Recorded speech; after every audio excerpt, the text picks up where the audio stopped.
sorcières, un terme si souvent défini comme étant mauvais. Nous les avons persécutées à toutes les époques, et ce, depuis le début de l'humanité. Avons-nous été condamnés pour nos croyances? Avons-nous été assassinés pour nos convictions? Laissons-leur maintenant la chance de raconter leur histoire. Bonjour, je m'appelle Leslie Castillo et je pratique la Wicca depuis que je suis toute petite.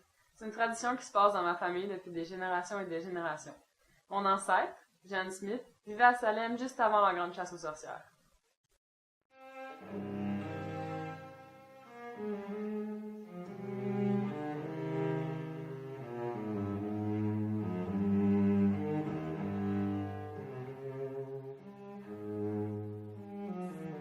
Elle était guérisseuse.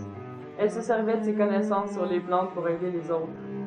C'est la déesse qui l'a prévenue pour le procès des sorcières, ce qui lui a permis de fuir et de mettre son enfant en sécurité.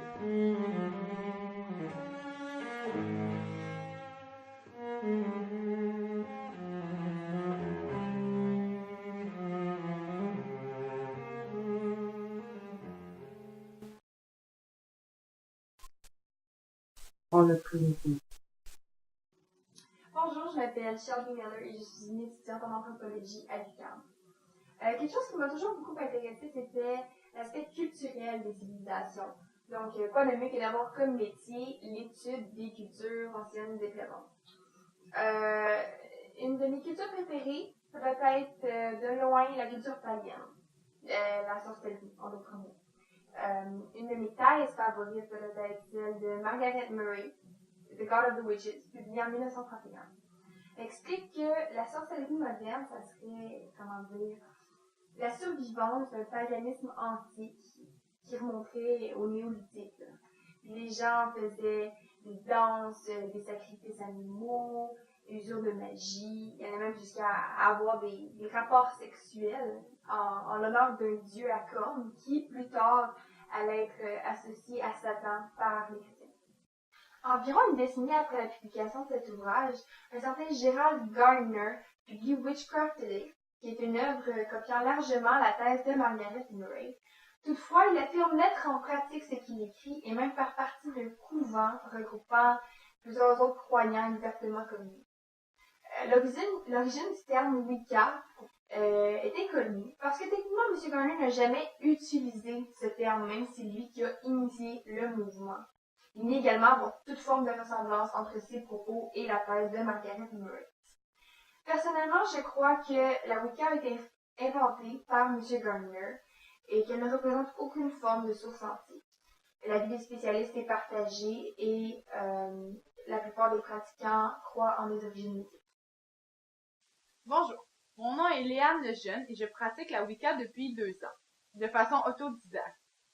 J'ai connu ce mouvement de pensée grâce au roman de Kate Turner et j'ai fait des recherches, je me suis convertie par la suite. Nous, les Wiccans, nous croyons en deux divinités, le dieu et la déesse. Nous croyons en la réincarnation, puisque la vie est une roue qui tourne sans fin ni début. Nous respectons les autres religions, puisque nous croyons qu'il y a plusieurs chemins vers un équilibre spirituel. Nous ne convertissons personne. Si la Wicca est faite pour toi, tu seras guidé vers elle. Nous célébrons 8 fêtes. Yule en décembre, Imbolc en février, Ostara en mars, Beltane en avril, Lita en juin, Lammas en août, Mabon en septembre et Samhain en octobre. Ces 8 fêtes représentent l'histoire du dieu et de la déesse. Donc, en premier, la déesse accouche de Dieu, elle prend son repos, se réveille, se marie avec le dieu finit par se fatiguer et mourir, et ça recommence éternellement. Nous croyons en la magie et en la loi du triple retour. C'est un peu comme le karma. Tout ce que tu fais te sera retourné en toi. En gros, notre conduite est dictée par un principe de base. Tant que tu ne fais de mal à personne, fais ce que tu peux. Même si je pratique cette religion de façon autodidacte, je me suis imposé quelques règles, comme ne jamais faire de mal à personne, ne jamais vendre ma magie ou ne jamais faire couler de sang. Dans mon couvent, on a une loi qui m'empêche de divulguer certaines informations. Je peux parler de mes ancêtres, mes croyances, mais je peux pas parler des rituels qu'on fait. Je suis vraiment désolée. La Wicca est souvent apparentée au satanisme ou aux sectes. Les gens la jugent puisqu'ils ont peur de l'inconnu. Mais les Wiccans sont coupables d'une chose: croire. Nous ne devrions pas être victimes de nos croyances, ni coupables de nos différences. Avant de porter un jugement, informez-vous. Qui sait sur quoi vous pourriez tomber?